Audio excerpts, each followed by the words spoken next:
Hi, welcome to ClodiCast. My name is Ajay Clody. This podcast aims to break down science, history, and politics with the help of experts. Join with me today is U.S. military veteran, ex-FBI special agent, and cyber intelligence professor, Desmond. Dennis and I are going to be discussing cybersecurity, what are the concerns with our data and privacy, and how to protect ourselves. Hope you enjoy.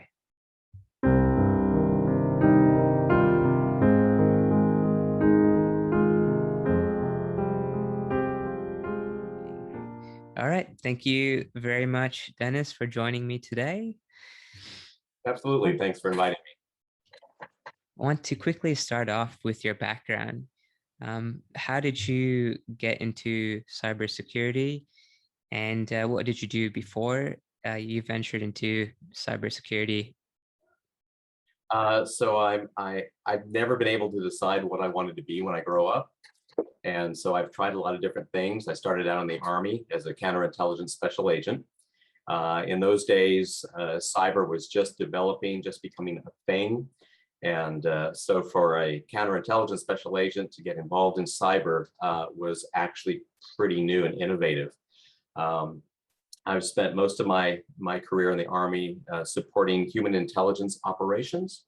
And I've had deployments to Desert Shield, Desert Storm, Operation Iraqi Freedom 4 and 5. I was trained as a Eurasian Foreign Area Officer, so they sent me to all the charm schools, such as Defense Language, and also to the George C. Marshall School for Democratic Studies in Germany.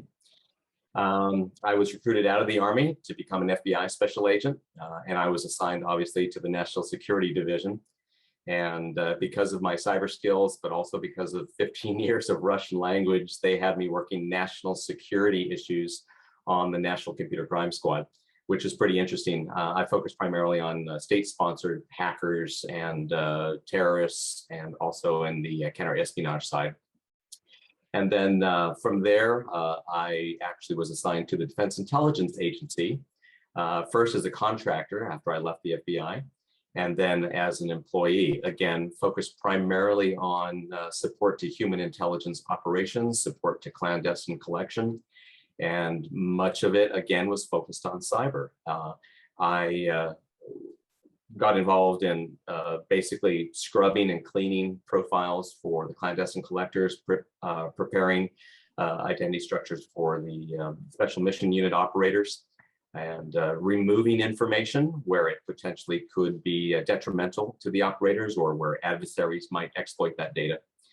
And again, since then, working for DIA and then assigned to Special Operations Command, pretty much doing the same thing, protecting the identity of our operators, of the clandestine collectors, but also the family members who may have been threatened or targeted by adversaries. So just in summary, you were first in the military, and then with your experience, you transitioned to the FBI, and then you focused on cybersecurity and counterterrorism. Is that correct? Right. That's And it's something that you had I would say, like a very good ability to do, and that's why you progressed into this cybersecurity role or cybersecurity focus. Yeah, and I think a part of it too was, sometimes people have this goal of becoming a certain thing in their careers. I was fortunate that because of evolving technologies and modifying my skill sets to adapt to the technologies, I was able to work in some really cool jobs and do some really cool things. And I think rather than plan it all out, as I said, I'm not sure what I want to be when I grow up. It all depends on where technology takes us. So I've been very fortunate. Came to Australia after I left Special Operations Command, got my PhD, and now I'm teaching as a lecturer, which again, I never would have imagined, 10, 15 years ago. All right, just for our viewers who maybe are not quite sure about cybersecurity in general, would you mind kind of defining what is cybersecurity and why should the average citizen or average person be concerned about it? Well, technically cybersecurity is defined as protecting the software, the hardware, and the networks from compromise, from exploitation, or intentional or inadvertent disclosure, focusing primarily on protecting electronic data from either disruption or from exploitation. But it's changed so much in the last several years that cybersecurity now encompasses so much more because of the national security implications, because of our connected environment. I mean, Internet of Things, smart homes, wearables, autonomous vehicles with sensors. It has expanded way beyond what it was originally envisioned. And now it could encompass risk assessment. It could encompass information protection and defense. And what we've seen government agencies transition to now, rather than just purely defensive, is actually increase their portfolio to doing risk assessment on what the most valuable information that they have is that an adversary would want by doing asset evaluation. They may incorporate not only computer defense, but also offensive computer operations and even computer network exploitation activities as, again, fully encompassing this portfolio. So why is it important? The most important thing in my mind is to protect individuals, and doing that through the protection of the critical infrastructure, through critical and emergency services, protecting our ability just to be able to function on a day-to-day basis, because we've become so interconnected with network systems that we rely significantly on computer networks and network systems. So I would say that protecting our critical infrastructure, protecting personal data, protecting the ability to companies to operate, and of course, protecting our intellectual property, our defense information, and personal information from theft, misuse, or exploitation by adversaries. I'm going to move on to a few of our, I guess, quote unquote, threats that could be a detriment to our privacy or data. Starting off, what are your thoughts? Because I know you're heavily focused on state-sponsored cyber warfare, cyber terrorism. What are your thoughts on, for example, you'd hear in the news, Russia or China, they're always every second week or so, they're hacking into a database, or they're trying to manipulate elections on social media, for example. What are they? I mean, first of all, is that accurate? Is that like a propaganda that the US or an allied nation is spreading, or is that actually something that's happening? And if so, what are they trying to achieve? So no, it's not propaganda. These are critical threats. If you look at Director General Burgess' comments recently from the ASIO, he has significant concern about the potential for Australia's adversaries to compromise our critical infrastructure. And we're talking critical infrastructure, we're talking oil and gas supply, we're talking electricity, we're talking water, we're talking emergency services. We're talking about all those basic services on which we rely as individuals, but also the country relies to function. And he views that as the most significant threat right now is the potential for both domestic and foreign adversaries to compromise these systems. What I see as a threat, humans obviously are the biggest weakness as well as the greatest strength. We have problems with supply chain management and verification.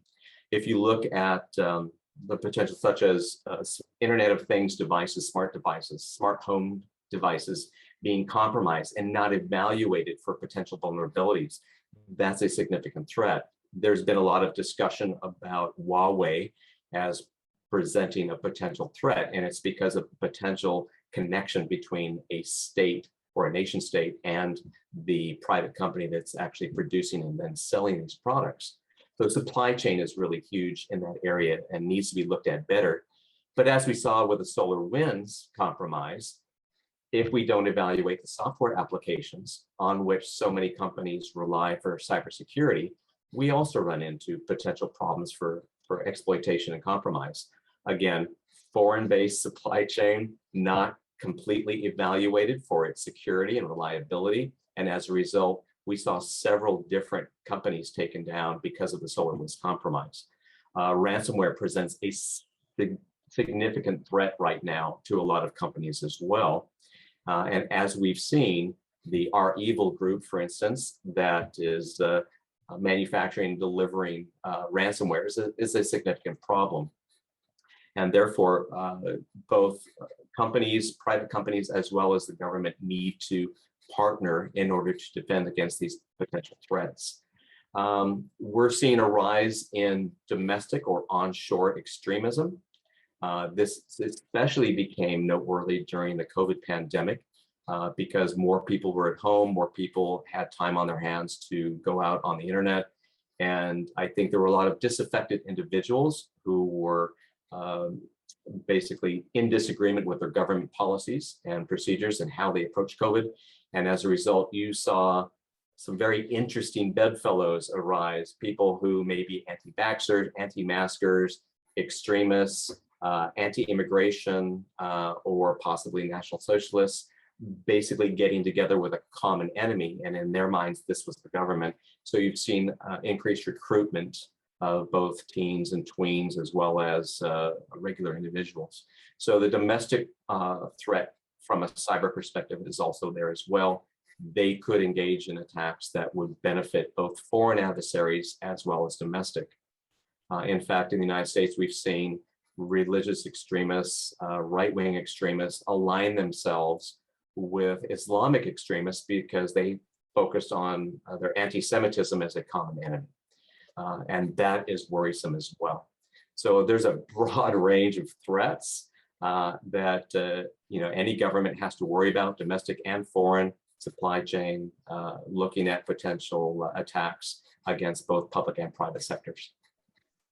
And just to clarify, I guess, for example, on Russia's case, when they tried to meddle with the US elections by setting up false accounts, for example, on Facebook, is that to sow discourse in the US public and try to bring down the government within itself?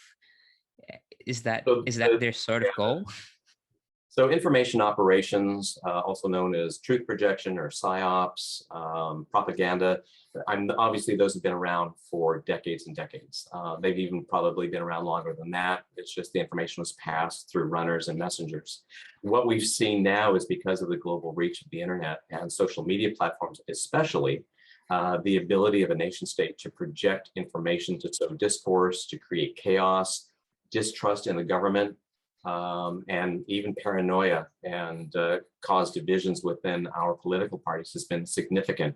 It's unfortunate that Facebook and Twitter and other social media platforms have served as an easy method for nation states to target and sow discourse within these Western nations, such as the United States.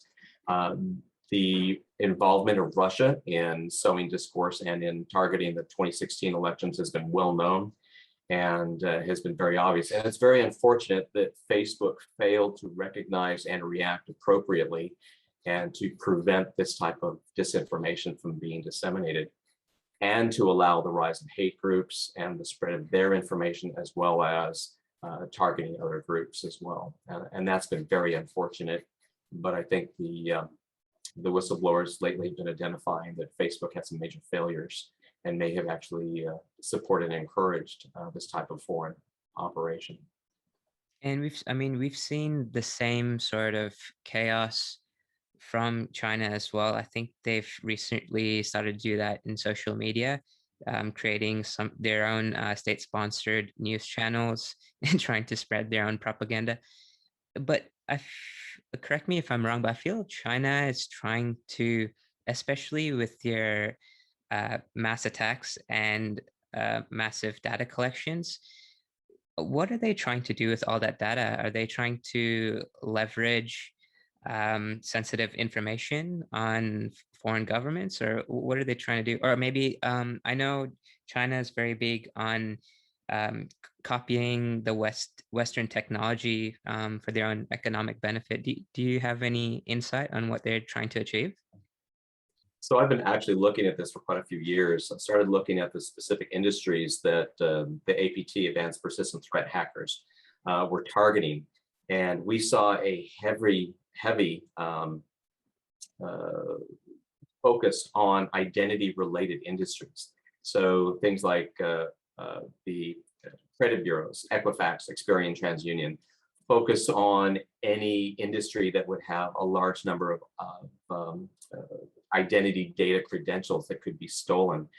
One of the worst attacks was against the Office of Personnel Management in the United States, the OPM attack, because they were not only able to get all of the background investigation forms, they were able to get the interview forms, they were able to get polygraph results, plus all the contact data for all of the references that individuals made for their background investigations for obtaining a security clearance. That was, to me, one of the most significant and damaging attacks that has occurred in the last several years. But as we've seen with targeting ANU, targeting other repositories of data, the focus on collecting all of this identity data is significant. And what's the intent? There are so many practical applications once you have identity data. You can talk about spotting and assessing targets for recruitment or for blackmail purposes. You can look for those individuals that you want to be able to target specifically for becoming involved with, perhaps as a student looking for a teacher who's involved in innovative research and development, looking at specific individuals who would be a potential threat to China, looking for individuals who have relatives that could be leveraged or blackmailed or pressured to bring pressure to bear on a researcher or on a politician. There's just so many possible applications once you've got identity data that again, it's almost limitless as far as what China could do with that data. That's what I'm seeing specifically as far as them targeting individuals and organizations.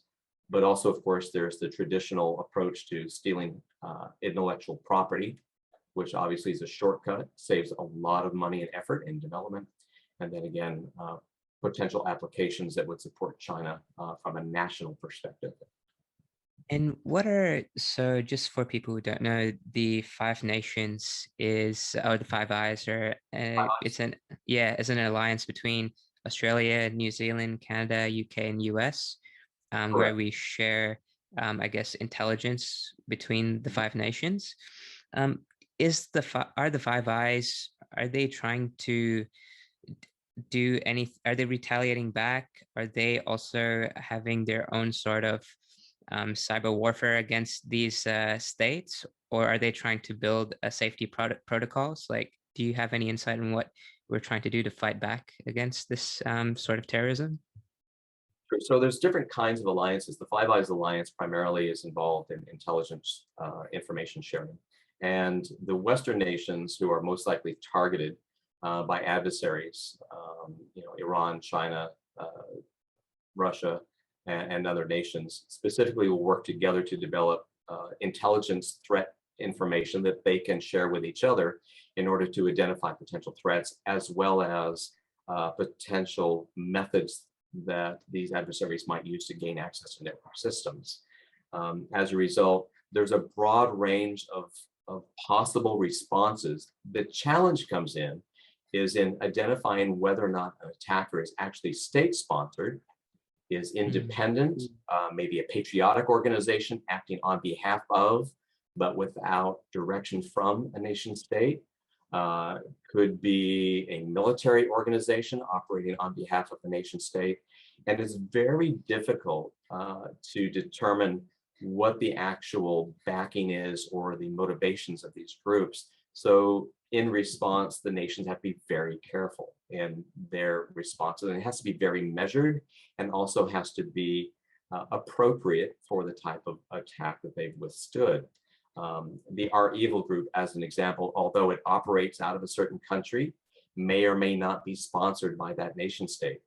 If the nation state fails to respond accordingly, you can basically assume that they're operating with, at least if not the support of, at least with the knowledge of that nation state.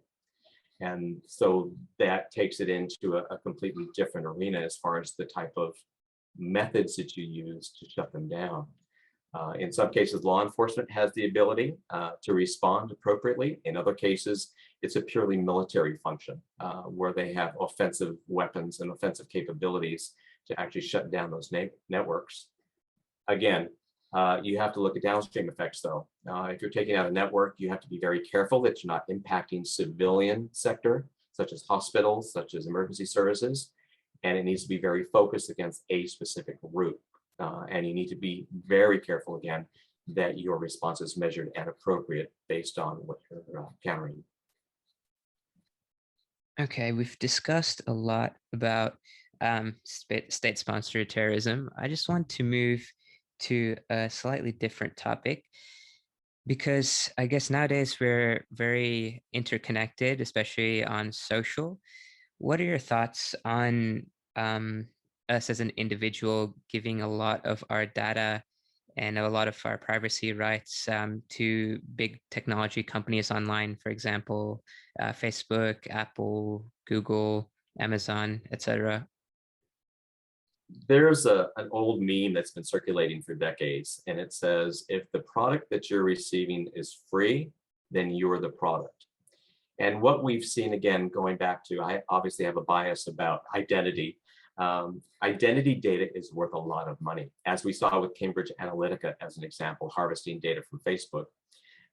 Your data, everything that you buy, everything that you do online, with whom you engage, the activities online that you engage, everything about you has value because it can be analyzed, packaged, and then resold and used for things like marketing or for influence by private companies.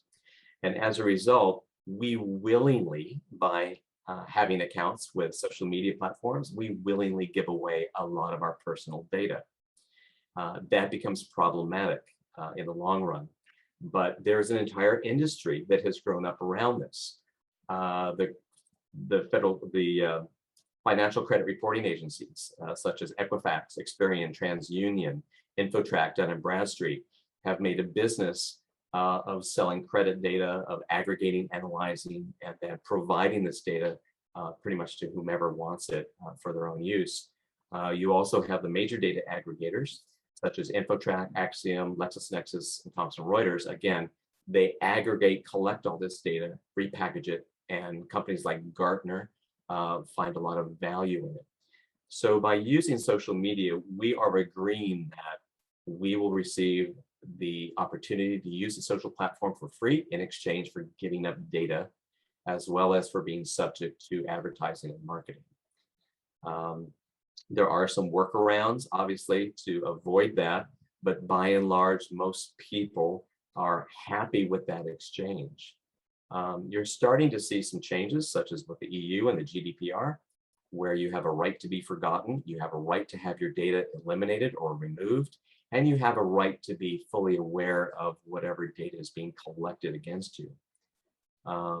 Anytime you go to a website, chances are there's a Google Analytics tag there. And that is collecting all about the device you're using, your operating system, the date and time group, the source IP address, where you're going, what you're doing, how long you're there, and they can infer from cookies on your device your overall demographics, how you're likely to vote, your gender preferences, activities, things like that, even your income and education levels. So everything around us is designed to collect this kind of data. It's not just social media, but it's everywhere. And again, it's an agreed upon exchange. We give up the data, they give us free services. And do you have any concerns about the mass collection of data that we're giving away for free? Do you think it's something that we should be concerned about? Or do you think because they're solely used for marketing services, that it's not sort of a concern or not so detrimental to the average citizen? The potential for the data to be misused is there. For instance, if your health insurance, say if you're in a Western country that doesn't have national health care, if you're in a foreign country where you have to pay for health insurance and you have to undergo checks or reviews to get your health insurance, or you can get private healthcare insurance in Australia, if that data is used, for instance, if you're searching on cancer and you do a lot of searches on cancer and that data is provided to the insurance company and you're denied coverage, because they think you may have cancer, that becomes a problem. If you're denied certain um, access or maybe memberships because of a sexual preference, that's problematic. If you are being pigeonholed into a certain socioeconomic group by whatever agency or club or private organization, yes, that's problematic. So it's not the mere collection of the data, it's who has access to it and how is it being used, which is really of concern. Again, where I'm okay with sharing data, I allow that data to be collected because it improves my online experience. Where I'm not okay, I take countermeasures to prevent that data from being collected, including VPN or other measures that I might use. And I guess briefly, could we also speak about um, some of the things that Apple is doing recently? I know they've switched on on iOS 15 and added privacy feature, but they've also put like a countermeasure that they claim they're going to scan photos on the cloud against people doing nefarious purposes. Do you think what they're doing is actually effective? And do you see any problems with what they're doing? So if you look at any mobile device, and it's a tablet, it's a cell phone, it's a laptop, basically any device that you're on is sharing information. It's sharing information either with the manufacturer, it's sharing information with the app or software developers, it's sharing information through the use of its browser. So it's not unusual for a device manufacturer or app developer to have information about your usage, and again, more detailed information about where you are and what you're doing and how you're using the device and the apps. That's a given. Apple is very interesting in its approach because while it says that it's protecting your privacy, and for the most part, it is, as far as other application developers are concerned. It is actually, of course, trying to narrowly focus the collection of data toward Apple and not share it. For instance, your device comes with location services turned on, again, to help your online experience, to navigation, and all those things, deliver more content. You can, of course, turn that off. And you can also reset the ads within Apple, which is helpful, and reset the tracking devices that are actually within the iPhone itself. As far as its latest application with iOS 15, now it's backed off a little bit, but the original intent was any images that potentially would be uploaded to the iCloud would be scanned, hashed, and then scanned, compared against existing hashes for child exploitation material. It wasn't actually going to review the image itself. It was going to hash and then compare that hash against a known database to see whether or not it matched. If the hash matched, they then would take action. Is it an invasion of privacy? It's potentially an invasion wherein any images that you're going to upload to the cloud could potentially be compromised and exploited. Absolutely. So at the moment, just to clarify, they're using an algorithm. They're not actually having individuals looking at pictures, right? So if they get notified that the hash matches that specific image, then will be transmitted to techs who will review the image to see if in fact it does match a known child exploitation or child abuse type image, in which case then it will be turned over to law enforcement and the subscriber then will be investigated. The actual images themselves, no, they are, according to Apple, are not reviewing individual images unless the algorithm matches the hash. That's correct. From that perspective, however, as I've seen, I trained personnel when I was in the FBI with innocent images and trained the decoys and trained the investigators on open source intelligence collection. What we have seen, and including arrests that I've made of child abusers, has been they are very sophisticated often. They will use code language and they will find workarounds to defeat most technologies that are designed to recognize and stop the transmission of child exploitation material. All they have to do in this case is they would not upload the image to the iCloud. They would use other means to share those images, or they would use another service. And unfortunately, it sounds good. It's a good story. Hey, we're trying to defeat child exploitation material and pedophiles, but the reality is there's so many workarounds that it's likely to have little impact on the overall transmission or sharing of child exploitation material.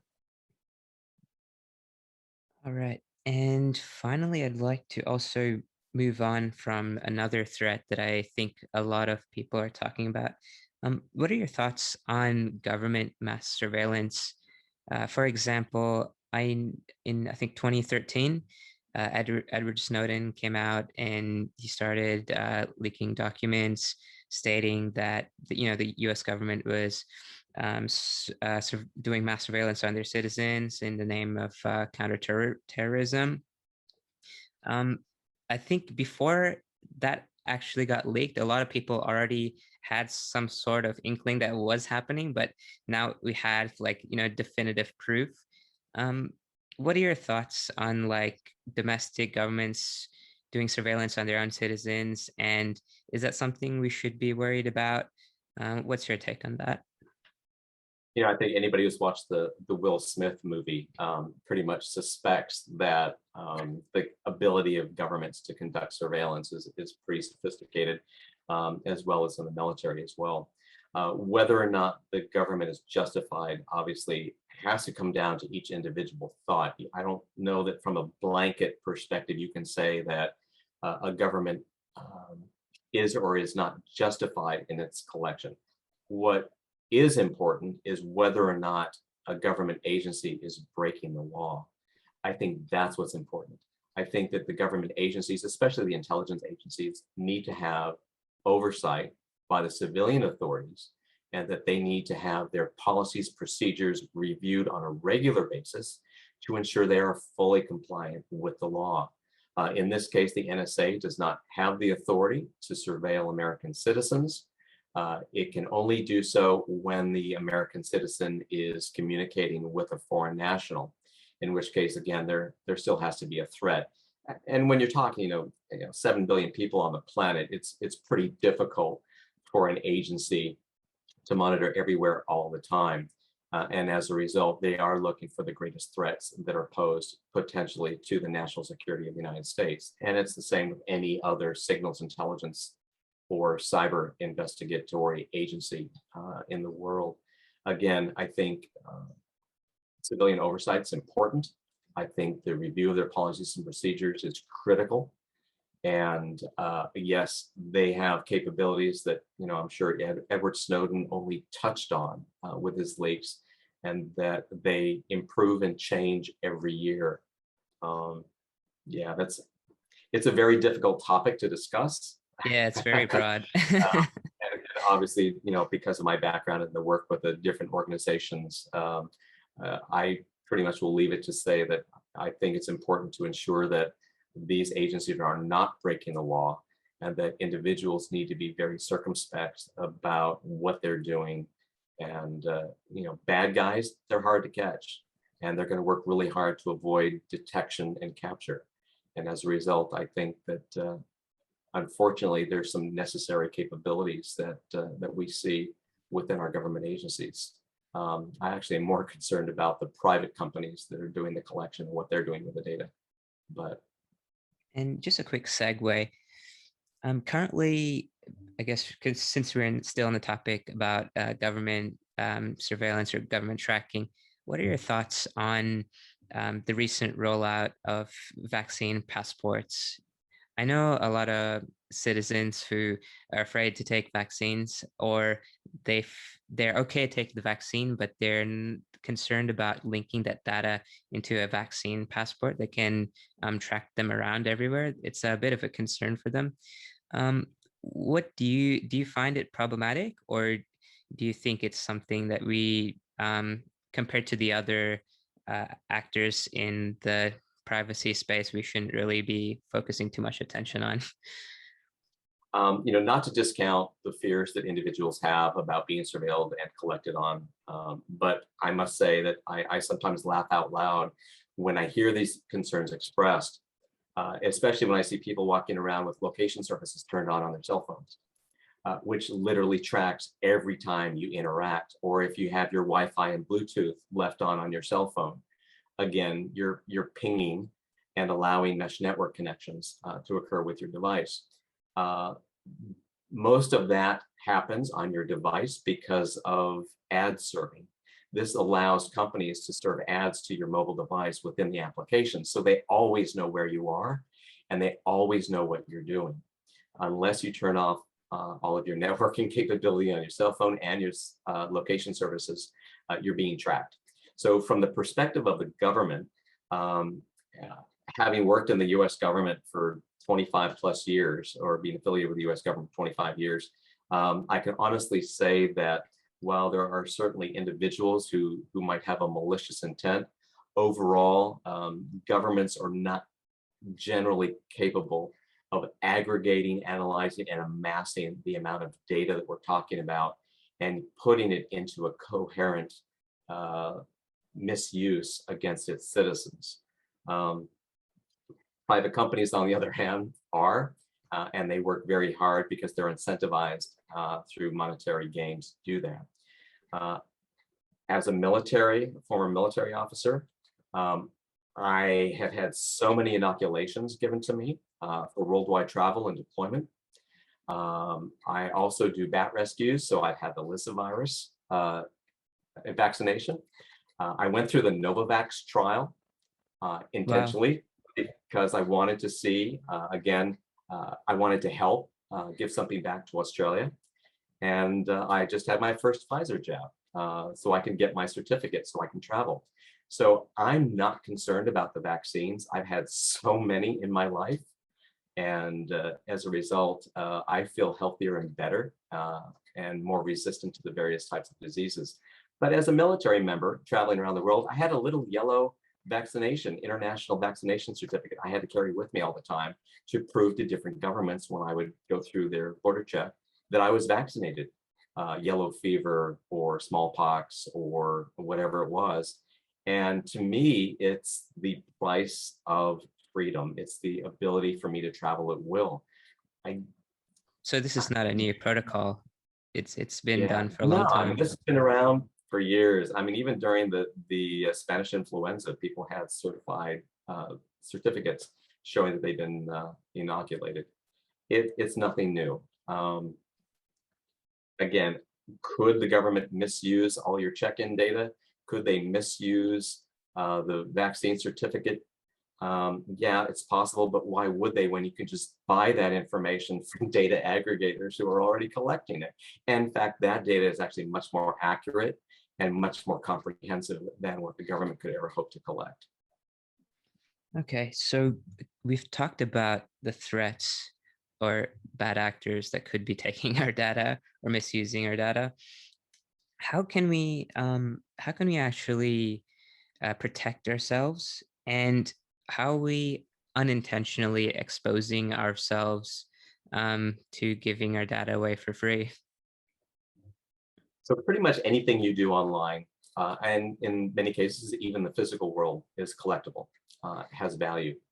We generate data just by getting up in the morning and looking at our phones, or using our phones, or even driving our car someplace. We generate data.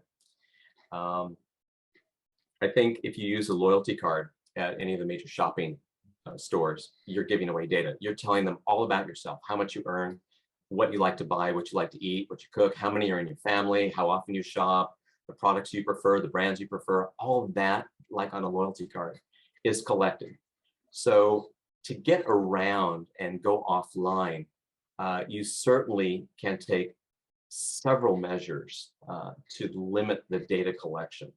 And again, you decide when to share the data and what data to share. For instance, if you have social media accounts, don't create them in your true name. Use a nickname or use abbreviation or initials. You can use alternative identities for different activities. If you've got Netflix, you've got one identity with an email. If you have Apple, you've got a different email with a different identity. If you've got online shopping through one of the major stores, again, a different identity and a different email. For each of those, don't use your ATM card, credit card, or debit card. Go out to Woolies or Kohl's and buy a stored value card or a cash card. Use a Netflix gift card that you purchase with cash and assign it to that identity and only use it for that purpose. You can you visit privacy.com or visit abind.com as an example, and you can actually generate credit card numbers online that you can use for online purchases, such as through eBay or through other online sites. You can also use temporary emails if you need to verify an account, as an example. If you have to use social media again, change out your email periodically. Use a burner phone or buy a number either through OneSIM or through Dent Wireless, and use that phone number for verification purposes. You don't have to use a standard iPhone or Google phone or Samsung that you're going to use all the time for every single activity. You can get relatively inexpensive phones at these stores that you can use with dedicated phone numbers for that purpose. Use encryption. I use Proton Mail. I also use VeriCrypt with my Gmail. I'm sorry, Virtue with my Gmail accounts. I encrypt my hard drives using VeriCrypt and BitLocker. I use Bleach, the app, not the liquid, to delete files. If I'm concerned about sensitive files, I might use I use passphrases instead of passwords. They're easy to remember, and you can use a password manager if you have a lot of accounts. There's a lot of different things that you can do. I use CCleaner to clean all of the detritus, the cookies, the history, internet cache off my device when I go out after online. And again, use multiple identities when I go out and do certain kinds of activities, whether it's research, whether it's shopping or whatever. I don't limit it to one identity for all these different activities. And these are just a few of the dozens of things that you could actually do to help limit the data that you're sharing and also manage the data that you do share. And what are your thoughts on using, let's say, Chinese-made products, for example, a Huawei or Xiaomi phone, or using some of their apps, like, for example, TikTok? Is there a risk to actually using those devices or apps? Yeah, absolutely.